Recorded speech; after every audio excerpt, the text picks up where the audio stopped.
आइए ध्यान देंगे सभी भक्त कि मानस में बहुत सुंदर दोहा आया है कि बहुविधि करती मनोरथ जाति लाग नहीं वार, करि मंजन सरयू जल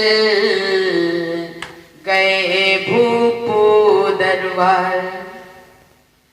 बहुविधि करती मनोरथ, याद रखना मेरे प्यारे, जब ये जीव परमात्मा की शालीनता की तरफ चलता है तो इसके अंदर विविध प्रकार के मनोरथ पैदा होते हैं। लेकिन मेरे प्यारे ध्यान देना, पैदा वो मनोरथ होना चाहिए, वो मनोरथ बढ़िया होने चाहिए, अति उत्तम होने चाहिए। और याद रखना, कुछ ऐसे भी स्थान होते हैं वहां जाएं तो आपका मनोरथ बढ़िया होगा। अगर वहां जाने में आपका मनोरथ बढ़िया हुआ तब तो बहुत अच्छी बात है, तब तो तुम्हें कुछ मिलेगा, वरना कुछ मिलने वाला नहीं है। जैसे आप जाएंगे वैसे ही वापस आ जाएंगे। सुनो, कौन कौन से स्थान है जहां पे आपका मनोरथ बढ़िया होगा। कथा में जाओ, अपने मनोरथ को बढ़िया करके जाओ। सत्संग में जाओ, अपने मनोरथ को बढ़िया करके जाओ। किसी संत के पास में जाओ और अपने मनोरथ को बढ़िया करके जाओ। किसी तीर्थ यात्रा में जाओ, अपने मनोरथ को बढ़िया करके जाओ। मेरे प्यारे, घर पर तो थोड़ा बहुत सभी का मनोरथ खराब रहता है, लेकिन जब ऐसे स्थान पर जाओ तो आपका मनोरथ अति उत्तम होना चाहिए, अति उत्तम करके जाओ। लेकिन कुछ लोग ऐसे भी होते हैं, चाहे दुनिया में किसी भी स्थान पर पहुंच जाए, लेकिन उनका मनोरथ बढ़िया नहीं हो सकता है, खराब ही रहेगा। मेरे प्यारे, घर पर तो सभी का थोड़ा बहुत मनोरथ खराब रहता है, लेकिन जब स्थानों पर जाओ, जब किसी संतों के पास में जाओ तो वहां भी उनका मनोरथ बढ़िया नहीं हो पाता है। इसीलिए जैसे गए वैसे ही लौट आए।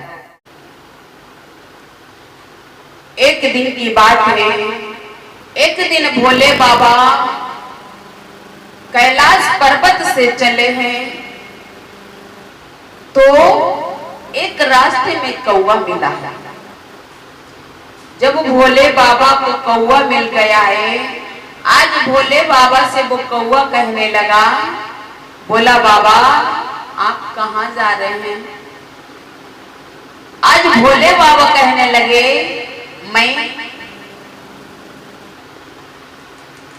भोले बाबा ने कहा भाई मैं नीलगिरी पर्वत पर जा रहा हूं। बोला वहां क्या हो रहा है, वहां क्या करने जा रहे हो? आज भोले बाबा कहने लगे, देखो वहां पे आपके जाति बिरादरी के भुसंडी महाराज जी राम कथा सुना रहे हैं, वही मैं कथा सुनने के लिए जा रहा हूं। आज कौवा चक्कर में पड़ गया, हमारी जाति बिरादरी का कौवा कथा सुना रहा है, भाई बंधु कौवा कथा सुना रहा है। ना ना, ऐसा नहीं हो सकता, कभी भी नहीं ऐसा हो सकता है। आज वह कौवा भोले बाबा से बोला है, बाबा बिल्कुल सच बात है। तो भोले बाबा बोले, हाँ आपके जाति बिरादरी के भुसंडी जी महाराज कथा सुना रहे हैं। अच्छा, वो कैसी कथा सुना रहे हैं? आज बाबा बोले बड़ी सुंदर, बहुत मधुर और मीठी आवाज में कथा सुना रहे हैं। कौवा और चक्कर में पड़ गया। कौवा कथा सुनाए और नंबर 2 में उसकी आवाज मधुर और मीठी है। ये नहीं हो सकता है, ऐसा नहीं हो सकता है, क्योंकि कौवा की आवाज कोई सुनना नहीं पसंद करता है। मेरे प्यारे, जब किसी मकान पे कौवा आकर के बैठ जाए तो लोग उसे डीला मार के भगाते हैं, और जब कांव कांव करता है तो उसकी आवाज कोई सुनना पसंद नहीं करता है। जिस प्रकार से, जैसे याद रखना मेरे प्यारे, यदि एक पास में कई व्यक्ति बैठे हों और उसमें से यदि एक व्यक्ति ज्यादा बोल रहा है तो ज्यादा बोलने वाले व्यक्ति से लोग क्या कहेंगे? अरे क्या यार, कौवा की तरह काम लगाए बैठे हो, यदि बैठना है तो चुपचाप बैठो, नहीं तो चले जाओ। कहेंगे या नहीं कहेंगे?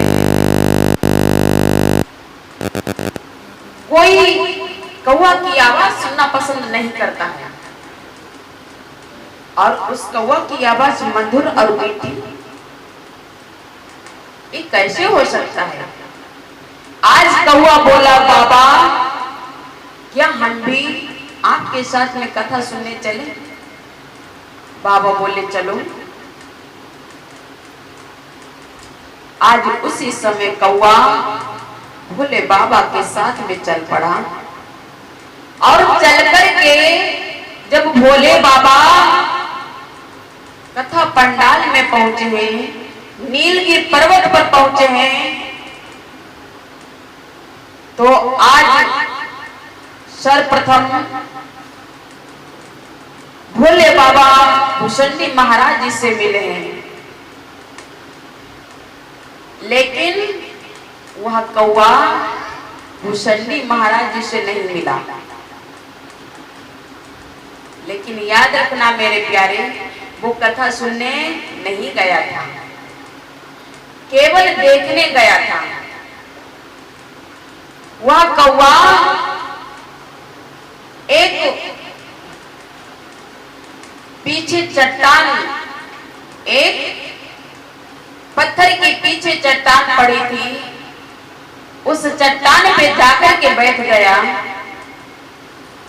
और उस पे जाकर के जब बैठ गया है, और कुछ देर के बाद भोले बाबा ने भुसंडी महाराज जी से क्या कहा? हे महाराज सुनो, अब श्री राम कथा अति पावन, सदा दुखद, सब पुण्य नशावन, और सादर तात सुनावो मोही, बार बार विनमो प्रभु तोही। महाराज अब कथा प्रारंभ कीजिए। और मेरे प्यारे, जब कथा प्रारंभ हो गई है, जब भुसंडी महाराज जी ने कथा प्रारंभ की है, बहुत मधुर और मीठी आवाज में, तो कौवा इधर जब जिस समय कौवा ने देखा है भुसंडी महाराज जी कथा सुना रहे हैं, उसी समय वह कौवा कहीं उछल के देखता है, उछल उछल के देखता है, कहीं दाएं से देखता है, कहीं बाएं से देखता है, कहीं कूद कूद के देखता है। उसी समय मेरे प्यारे भुसंडी महाराज जी की नजर पड़ी है उस कौवा पे। जब भुसंडी महाराज जी की नजर उस कौवा पे पड़ी है, तो आज भोले बाबा से भुसंडी महाराज जी कहने लगे, बाबा देखिए ये जो आपके साथ में आए हैं वो क्या बना रहे हैं?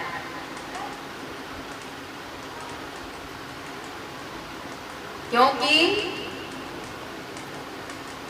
आज भुसंडी महाराज जी के पास में ही भोले बाबा बैठे।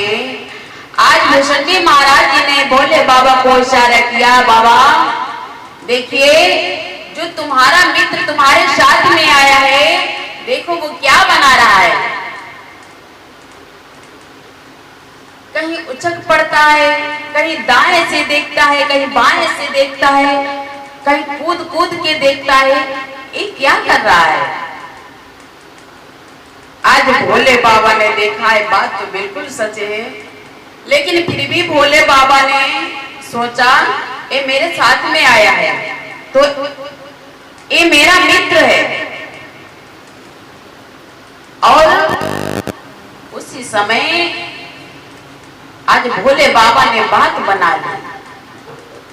भोले बाबा कहने लगे, देखो महाराज, इस कौआ को आनंद आ रहा है तुम्हारी कथा सुनने से, बहुत ही आनंद आ रहा है, इसीलिए ये तुम्हारी कथा सुन करके झूम रहा है। कोई बात नहीं, यहाँ पे भोले बाबा ने बात बना ली है।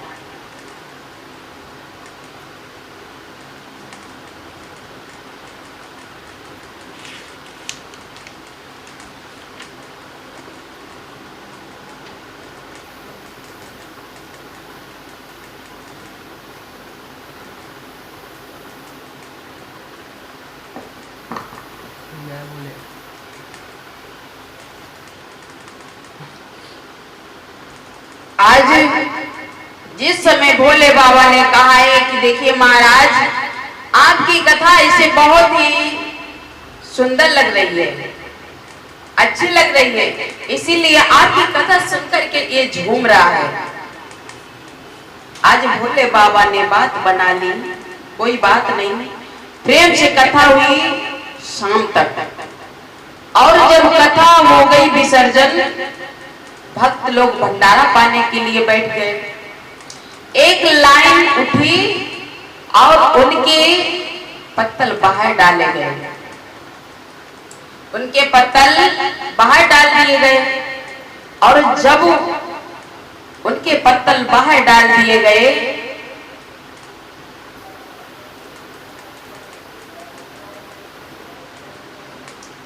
जब वो पत्तल बाहर डाले गए, अब वो कौवा ने जैसे ही जूठी पत्तल को देखा है, आज वह कौवा उड़ करके उन पत्तलों के पास में पहुंच गया और पत्तलों को खदखोरने लगा।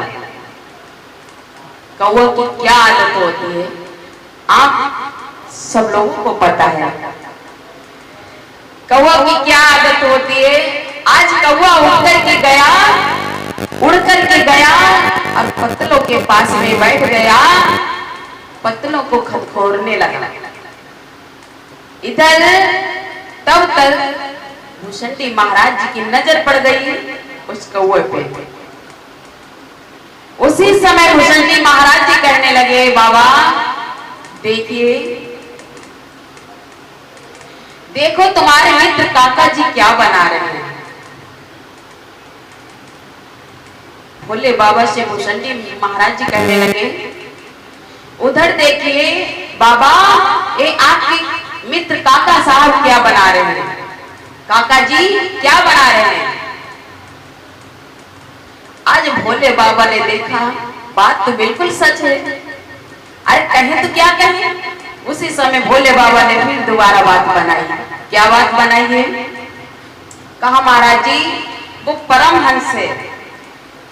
आज भुसंडी महाराज जी से भोले बाबा कहने लगे, बाबा, भुसंडी महाराज जी से भोले बाबा कहने लगे, महाराज वो परमहंस है और परमहंस ये सोच रहा है किसी संत की, किसी भक्त की जूठन प्रसादी मिल जाएगी तो मैं खा लूंगा, मेरा कल्याण हो जाएगा और कोई बात नहीं। खैर कोई बात नहीं, यहाँ पर भी भोले बाबा ने बात बना ली। रात्रि गुजरी और सवेरा हुआ। लेकिन मेरे प्यारे याद रखना, जब सवेरा होता है तो कौवा सर्वप्रथम उड़कर के कहां पे बैठता है, आप सबको पता है। हाँ, आज सुबह हुआ, कौवा उड़ा और उड़ करके विष्ठा के पास में बैठ गया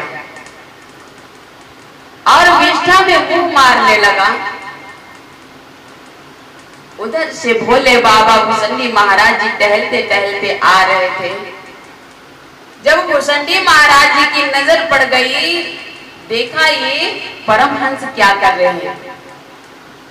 आज भुसंडी महाराज जी ने देखा ये परमहंस क्या कर रहे हैं। भोले बाबा को इशारा किया, देखिए बाबा जी, ये भुसंडी महाराज जी भोले बाबा से कहने लगे, बाबा जी देखिए ये परमहंस क्या बना रहे हैं। आज भोले बाबा ने जैसे ही देखा, बाबा ने नजर डाली, बात तो बिल्कुल सच है। आज भोले बाबा क्रोध में आकर के कौवा से बोले हैं, अरे दुष्ट, पहली बार मैंने तेरी बात बना दी और दोबारा भी तेरी बात बना दी, लेकिन अंत में तूने अपनी दुष्टता का परिचय दे ही दिया है। और जब तू मेरे से पहली बार मिला था मार्ग में, तो मैं समझ गया था कि तेरा मनोरथ बढ़िया नहीं है। लेकिन फिर भी मैंने सोचा था यदि तू मेरे साथ में चलेगा और कथा को सुनेगा, संतों से मिलेगा, तो तेरा मनोरथ बढ़िया हो जाएगा। आश्रम पे प्रमाणों के द्वारा इसके मनोरथ बढ़िया हो जाएंगे। लेकिन बेटा, यहां भी तेरा मनोरथ बढ़िया नहीं हुआ। यदि यहां भी तेरा मनोरथ बढ़िया नहीं हो पाया है, तो चाहे जहां तू इस दुनिया में चला जाए, लेकिन तेरा मनोरथ बढ़िया नहीं हो पाएगा। कहीं मनोरथ तेरा बढ़िया नहीं हो पाएगा। इसीलिए मेरे प्यारे, घर पर भले ही थोड़ा बहुत मनोरथ खराब रहे, लेकिन किसी स्थान पे जाओ, किसी संत के पास में जाओ, किसी आश्रम पे जाओ, किसी कथा में जाओ, तो तुम्हारा मनोरथ अति उत्तम होना चाहिए। आज इसीलिए बताया है कि बहुविध करत मनोरथ, जात लाग नहीं बार, करि मंजन सरयू जल, गए भूप दरबार।